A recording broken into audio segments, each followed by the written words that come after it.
বহুত বড় দয়া যে আল্লাহ পাক আপনি আমাদেরকে সুন্দর শান্ত পরিবেশে রব্বুল আলামিনের গোলামি করার, নিশ্চিন্তে রব্বুল আলামিনের গোলামি করার সুযোগ পেয়েছি, সুযোগ করে দিয়েছেন। বলি আলহামদুলিল্লাহ। আল্লাহ রাব্বুল আলামিন এই দুনিয়ার মানুষকে মৌলিকভাবে গোলামির জন্যই তৈরি করেছেন। মূল কাজ হলো গোলামি, এরপরে হলো দুনিয়ার অন্যান্য কাজকর্ম যা আমরা প্রতিনিয়ত করে যাচ্ছি।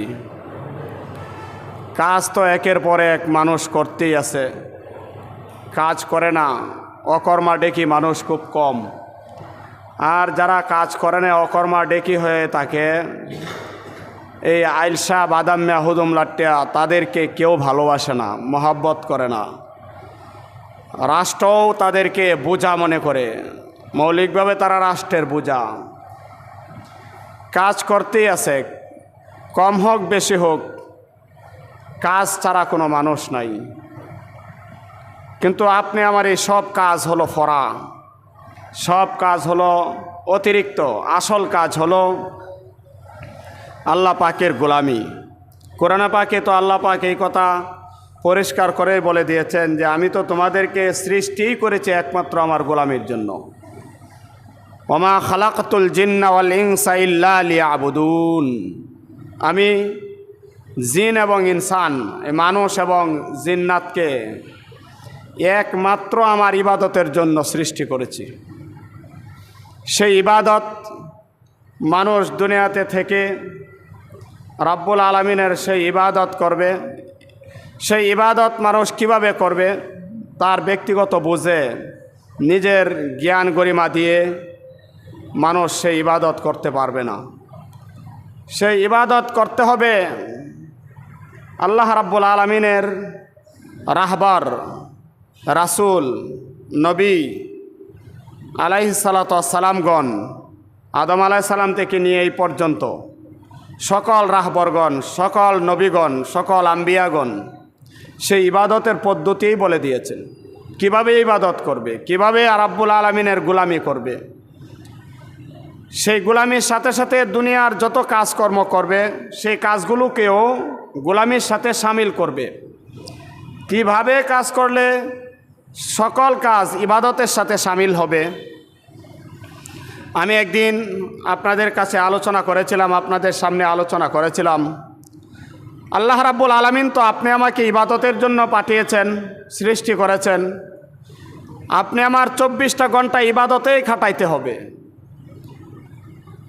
যখন নাকি এই কথা পড়েছিলাম তখন আমি মাদ্রাসার বইয়ে পড়ি নাই, স্কুলের বইয়ে। একজন মানুষ 24 ঘন্টা ইবাদতে খাটাবে, হ্যাঁ কীভাবে খাটাবে? তখন আমাদের স্যার আমাদেরকে বলেছিলেন যে একজন মানুষ ইবাদতের মাঝে সকল কাজকে এইভাবেই কাটাবে, সকল কাজকে ইবাদতে পরিণত এইভাবেই করবে যে সে যখন কাজটা করবে তখন সেই কাজটা বিসমিল্লাহ বলে আল্লাহর নামে শুরু করবে। কাজ সমাপ্তির পর শুকরিয়া আদায় করবে, আলহামদুলিল্লাহ আমি কাজটা করতে পেরেছি। আল্লাহ পাকের প্রশংসা, মানে আমি করতে পারি নাই, আমার আল্লাহ পাক করাইছেন। আলহামদুলিল্লাহ বলার দ্বারা এই কথা প্রমাণিত হয়ে গেছে যে কাজটা তো আমি করেছি, আসলে আমি করতে পারি নাই। এই কাজটা আমাকে আমার আল্লাহ সমাপ্তে পৌঁছিয়েছেন, ইতমামে পৌঁছিয়েছেন, আমাকে দিয়ে আল্লাহ পাক এই কাজটা করাইছেন। এ আলহামদুলিল্লাহ বলার দ্বারা হলো ইহা। আলহামদুলিল্লাহ বলার দ্বারা এই কথা প্রমাণ করে দিয়েছে যে বিসমিল্লাহ বলে তো শুরু করেছি আমার রবের নামে, আর আমার আল্লাহ পাক আপনি আমাকে দিয়ে এই কাজটা করাইছেন। আল্লাহ রাব্বুল আলামিনের সেই হুকুম 24 ঘন্টার ইবাদত আমরা তো ওই বইয়ে পড়েছিলাম, আর আমাদেরকে তো আমার স্যার এইভাবে বুঝিয়েছিলেন। স্যার তো আর আলেম না, স্যার মারা গিয়েছেন, আল্লাহ পাক আমার স্যারকে জান্নাতবাসী করুন। স্যার মাস্টার শামসুল আলম সাহেব স্যার ছিলেন, উনি আমাদেরকে এইভাবে বুঝিয়েছিলেন। তো আমরা যখন নাকি মাদ্রাসায় আসছি তখন ইহার ব্যাখ্যা জানতে পেরেছি, বুঝেছি কি করে আমার এই 24 ঘন্টার কাজকে ইবাদতের মাঝে সামিল করাতে পারবো। স্যার হয়তো জেনেছিলেন, বুঝেছিলেন, কিন্তু আমরা ছোট হওয়ার কারণে আমাদেরকে সেই ব্যাখ্যা সহ বলেন নাই। যে কোনো কাজ করলেই আমার ইহা ইবাদতে সামিল হবে, মৌলিকভাবে আল্লাহ পাকের নাম নিয়ে শুরু করলাম, সমাপ্ত করে আলহামদুলিল্লাহ বললাম, বললেই ইবাদতে সামিল হবে না। তখন আমরা ছোট ছিলাম বলে আমাদেরকে এতটুকুই আমাদের জন্য যথেষ্ট ছিল। স্যার জানার পরেও হয়তো আমাদেরকে ব্যাখ্যা করেন নাই, আমাদেরকে বিস্তারিত বলেন নাই, কারণ আমরা মুসলিম, আমরা মুসলমান, আমাদের একটা কমন সেন্স আছে, আমাদের একটা উপস্থিত বুদ্ধি আছে, আমাদের গার্জিয়ান আছে, অভিভাবক আছে, তারা আমাদেরকে যে সমস্ত কাজগুলো শিক্ষা দেয় এগুলো কোনো অন্যায় কাজ হতে পারে না। এই জন্য কোনো অন্যায় কাজ বা কোনো পাপ কাজ করলে বিসমিল্লাহ বলে শুরু করলে আর শেষে আলহামদুলিল্লাহ বললে ইবাদত হবে না, এই ব্যাখ্যা আমার স্যার আর করেন নাই, দরকারও ছিল না। কারণ আমাদেরকে আমাদের অভিভাবকগণ খারাপ কাজগুলো শিক্ষা দেন নাই। এই জন্য কোনো খারাপ কাজ যদি আল্লাহর নামেও করে এবং শেষ করে শুকরিয়াও আদায় করে, তাই বলে কি খারাপ কাজটাও ইবাদতে সামিল হয়ে যাবে? না, সেই খারাপ কাজটাও ইবাদতে সামিল হবে না। তখন আমাদেরকে এতটুকু বলার প্রয়োজন পড়ে নাই। আমরা যখন মাদ্রাসায় এসেছি তখন এর ব্যাখ্যা পেয়েছি, ইবাদত আমার 24 ঘন্টার কাজকে কিভাবে আমি ইবাদতে সামিল করব। এক কথায় যদি বলতে হয় তাহলে ইহা এইভাবে বলতে হবে যে কোনো একটা কাজ যখন নাকি আমার প্রাণের নবী সাল্লাল্লাহু আলাইহি ওয়াসাল্লামের আদর্শ মোতাবেক হবে, সুন্নত মোতাবেক হবে, সুন্নত তরিকায় হবে, রাসূল পাক সাল্লাল্লাহু আলাইহি ওয়াসাল্লাম যেইভাবে আমাকে করতে বলেছেন সেইভাবে যখন হবে, তখন সেই কাজটা আমার ইবাদতে সামিল হবে। সেই কাজটা অন্যায় একটা কাজ, সেই কাজটাও আমি আমার রাসূলের নির্দেশনা মোতাবেক যদি পরিত্যাগ করি, পরিত্যাগ করাটাও তো একটা কাজ, তাহলে সেই অন্যায়টাকে পরিত্যাগ করাটাও আমার ইবাদতে সামিল। আমার একটা ভালো কাজ, সেই ভালো কাজটাও যদি আমি রাসূল পাক সাল্লাল্লাহু আলাইহি ওয়াসাল্লামের দিক নির্দেশনা মোতাবেক, তরিকা মোতাবেক, তরতিব মোতাবেক, সিস্টেম মোতাবেক যেভাবে তিনি করতে বলেছেন সেইভাবে যদি আমি না করি, তাহলে সেই ভালো কাজটাও ইবাদতে সামিল হবে না। এই জন্য আমার প্রত্যেকটা কাজ, 24 ঘন্টার একটা কাজ ইবাদতের মাঝে সামিল করাতে হলে একজন মানুষের একটা জীবন, সেই সকাল আর সেই সন্ধ্যা, দিন যায় আর রাত হয়, রাত যায় আর দিন হয়, এভাবেই তো তার 24 ঘন্টার জিন্দিগি যেতে যেতেই তার 70, 80, 90 বছরের জীবন। একটা দিন যদি তার ভালো যায়, দিনের অংশ, রাত্রের অংশ যদি ভালো যায়, তাহলে আগামীকালেরও সেই ভালোই যাচ্ছে, এইভাবেই তার জিন্দিগি যাচ্ছে। এই জন্য তার 24 ঘন্টার রুটিন যদি, 24 ঘন্টার কাজের রুটিন যদি রাসূল পাক সাল্লাল্লাহু আলাইহি ওয়াসাল্লামের দেখানো তরিকা মোতাবেক হয়, তাহলেই সেই কাজটা ইবাদতে সামিল হবে।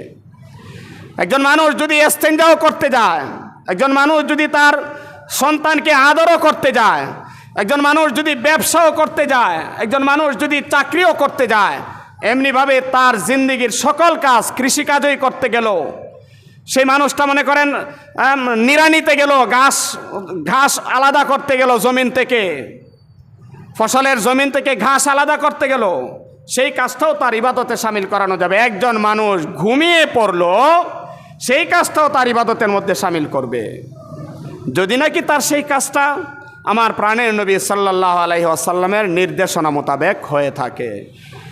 রাসূল পাক সাল্লাল্লাহু আলাইহি ওয়াসাল্লামের জমানায় কাফেরগণ তিরস্কার করতেছিল, বিদ্রুপ করতেছিল যে এমন কি নবী তার কাছে তাকে আমরা নবী হিসাবে মেনে নেব, সে পায়খানা প্রস্রাব শিখায়, কিভাবে পায়খানা করবে, কিভাবে প্রস্রাব করবে, নাউজুবিল্লাহ।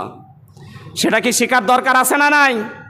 সেটা শিকার দরকার আছে না? শুধু মানুষ জীবনে যা কিছু করে প্রত্যেকটা কাজেই তার শিকার দরকার আছে, তার ব্যক্তিগত মন বুঝে, তার ব্যক্তিগত বুদ্ধিতে করলে হবে না। রাসূল পাক সাল্লাল্লাহু আলাইহি ওয়াসাল্লাম তো বুঝিয়েছেন, শিখিয়েছেন, প্রত্যেকটা কাজকে হাতে কলমে দেখিয়ে দেখিয়ে শিখিয়েছেন। এমন কোনো অধ্যায় নাই, একজন মানুষের এমন কোনো চ্যাপ্টার নাই, মানুষের জিন্দিগির এমন কোনো চ্যাপ্টার নাই যে এই চ্যাপ্টারটা রাসূল পাক সাল্লাল্লাহু আলাইহি ওয়াসাল্লাম থেকে পাওয়া যায় না। সকল চ্যাপ্টার রাসূল পাক সাল্লাল্লাহু আলাইহি ওয়াসাল্লাম থেকে পাওয়া যায়। যত লজ্জাস্কর বিষয় হোক, যত সুস্পষ্ট বিষয় হোক, যত কঠিন থেকে কঠিনতম বিষয় হোক, সব কিছুরই সমাধান রাসূল পাক সাল্লাল্লাহু আলাইহি ওয়াসাল্লাম থেকে আমরা পেয়েছি, আমাদের কাছে রেখে গিয়েছেন।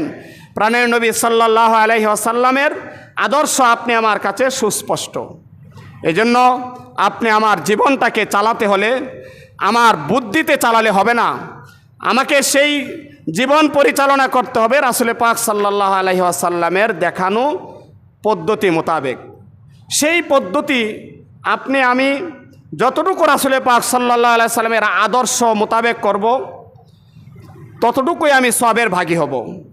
যদি আমি রাসূল পাক সাল্লাল্লাহু আলাইহি ওয়াসাল্লামের আদর্শ থেকে বিচ্যুত থাকি, আমার যত ভালো কাজটাই হোক না কেন, আমার এই কাজে কোনো লাভ হবে না। আমি যত মোটা অঙ্কের দান খয়রাত করি না কেন, কোনো লাভ হবে না। যদি আমার প্রত্যেকটা কাজ ইবাদতের মাঝে শামিল করাতে চাই, তাহলে অবশ্যই আমার সেই কাজ তো আমার প্রত্যেকটাই আছে, সারা দিনের কাজ, প্রত্যেকটা কাজকে যদি আমি ইবাদতে শামিল করতে চাই, তাহলে আমরা বুঝতে পেরেছি এই কথা যে আমার রাসূল পাক সাল্লাল্লাহু আলাইহি সাল্লামের আদর্শ মোতাবেক আমার সেই কাজটা করতে হবে। একজন মানুষের সেই কাজগুলো যা ইবাদতে শামিল করবে, সেই ইবাদতের শামিল করার মধ্যে সকল কাজের মধ্যে সবচাইতে গুরুত্বপূর্ণ একটি কাজ হলো as-সালাত, আকিমিস সালাত, নামাজ কায়েম করা। আল্লাহ রাব্বুল আলামিনের সেই নামাজ, আল্লাহ রাব্বুল আলামিনের যত জিকির আছে, সকল জিকিরের মধ্যে উত্তম জিকিরও হলো নামাজ কায়েম করা, নামাজ আদায় করা। 5 ওয়াক্তের নামাজ আল্লাহ রাব্বুল আলামিন আপনি আমার জন্য ফরজ করে দিয়েছেন। সেই 5 ওয়াক্তের নামাজ আল্লাহ রাব্বুল আলামিনের হুকুমগুলোর মধ্যে সবচাইতে গুরুত্বপূর্ণ হুকুম। আগেও আলোচনা করেছি যে সেই নামাজের ব্যাপারে কোনো ছাড় নাই। মানুষ যাই করুক না কেন, তার সকল কাজের কাফফারা থাকতে পারে, সকল কাজের মাফি সহজে থাকতে পারে, কিন্তু নামাজের মাফি সহজে থাকবে না। একজন মানুষ যদি 1 ওয়াক্তের নামাজ কাজা করে ফেলে, তাহলে তার 80 হুকবা দুজকে থাকতে হয় 2,88,00,000 বছর। নাউজুবিল্লাহ। আপনার হয়তো মনে হবে যে 2,88,00,000 বছর কোথায় পাবো? দুনিয়ায় তো সৃষ্টি হয়েছে মাত্র 8 থেকে 9,000 বছর হয়েছে। ইহাই তো মনে হয় যেন কত কত কোটি কোটি বছরের মতো মনে হচ্ছে। হ্যাঁ, আর এই 2,88,00,000 বছর আমার দুজকে থাকতে হবে 1 ওয়াক্ত নামাজের জন্যে। এত সময় কোথায় পাবে মানে মানুষ যখন ইন্তেকাল করবে, সেই ইন্তেকালের পর তার যে জিন্দিগি শুরু হবে, সেই জিন্দিগি শুরু আছে, শেষ হবে না। সেই জিন্দিগির শুরু হবে কিন্তু শেষ হবে না। আপনি আমার এই দুনিয়ার জিন্দিগির আগেও আমরা আরও বেশ কয়েকটা জিন্দিগি পার করে আসছি। আলমে আরওয়াহতে রুহ জগতে একটা জিন্দিগি পার করে আসছি, আলমে আরহামে মায়ের গর্ভ জগতে একটা জিন্দিগি পার করে আসছি। এমনিভাবে আমরা আস্তে আস্তে আজকে দুনিয়ার জিন্দিগিতে এসেছি। সেই দুনিয়ার জিন্দিগি থেকে আলমে বরজক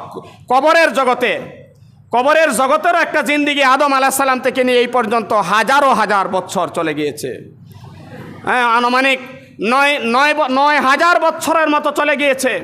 বিখ্যাত ঐতিহাসিক ইবনে আসাকির তিনি তার হিসাব মোতাবেক উল্লেখ করেছেন, আদম আলাইহিস সালাম থেকে নিয়ে এই পর্যন্ত যত নবীগণ এসেছেন, সেই নবীগণের নূহ আলাইহিস সালাম, ইব্রাহিম আলাইহিস সালাম, ইসহাক আলাইহিস সালাম, ইয়াকুব আলাইহিস সালাম, তাদের আগমনের ধারাবাহিকতায় যে নবীগণের নামগুলো আসছে, ধারাবাহিক রাসূলগণের নামগুলো আসছে, নবীগণের নামগুলো আসছে, এই রাসূলগণের একজনের থেকে আরেকজনের ব্যবধান, তফাত, দূরত্ব, কতদিন পরে আসছেন, কতদিন তিনি দুনিয়াতে ছিলেন, সব হিসাব মোতাবেক উনি আনুমানিক একটা বের করেছেন যে হয়তো 8 থেকে 9,000 বছরের মতো এই দুনিয়া হয়েছে, মানুষের আদম আলাইহিস সালামের আগমন হয়েছে, এর আগের জিন্দিগি হিসাবের বাহিরে। এর আগের জিন্দিগি কি ছিল, দুনিয়া কিভাবে তৈরি হয়েছিল, জিন্নাতের জিন্দিগি কত কোটি কোটি বছর ছিল, সেটা হিসাবের বাহিরে। এই মানুষের আদম আলাইহিস সালামের হিসাবটা এতটুকু এনেছেন, এতেই মনে হয় যেন আমার আদম আলাইহিস সালাম আমার নবী, আমার পিতা আদম আলাইহিস সালাম, হযরত ইব্রাহিম আলাইহিস সালাম, এর হিসাব তো অনেক দূরের কথা। আমার দাদার দিকে তাকালেই মনে হয় যেন কত হাজার বছর যেন চলে গিয়েছে, লম্বা টাইম। সেই লম্বা টাইম আপনি আমি দুনিয়া থেকে কবরে যাওয়ার পরে আরও কত টাইম থাকবো হিসাব নাই। এই কবরের একটা জগৎ, লম্বা একটা জগৎ, সেই জগৎটা আপনি আমার উপর দিয়ে যাবে। এরপরে যে হাজার হাজার কোটি কোটি বছর আপনি আমার উপর দিয়ে যাবে, হিসাব আর হবে না। কত বছর যে যাবে, শুরু হবে যার শেষ হবে না। সে আখেরাতের জিন্দিগির শুরু আছে, শেষ নাই। এক ওয়াক্ত নামাজের জন্যে 2,88,00,000 বছর, এটা কোনো বিষয়েই না। কত কোটি কোটি বছর থাকতে হবে, হিসাব নাই।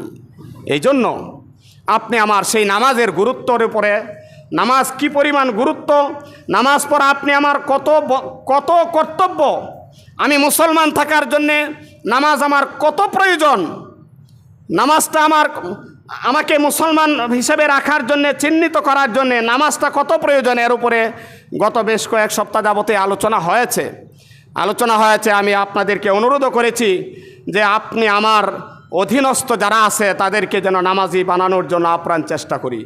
এখন সেই নামাজ যদি আমার রাসূল পাক সাল্লাল্লাহু আলাইহি ওয়াসাল্লামের আদর্শ মোতাবেক না হয়, তাহলে এই নামাজ দিয়েও কোনো কাজ হবে না। সেই নামাজ মাসআলা মোতাবেক, সেই নামাজ আমার কবুল হওয়ার ওই দ্বার প্রান্তে যাবে না। হ্যাঁ, এতটুকু হতে পারে সর্বোচ্চ যে আমি আপ্রাণ চেষ্টা করেছি আমার হুকুমটা পালন করার জন্য, হয়তো আমার মাথা থেকেই বোঝাটা লাঘব হতে পারে যে হ্যাঁ, সে নামাজের হুকুমটা পালন করেছে, সেজদা করেছে আমাকে, শুধু এতটুকু হয়তো হতে পারে।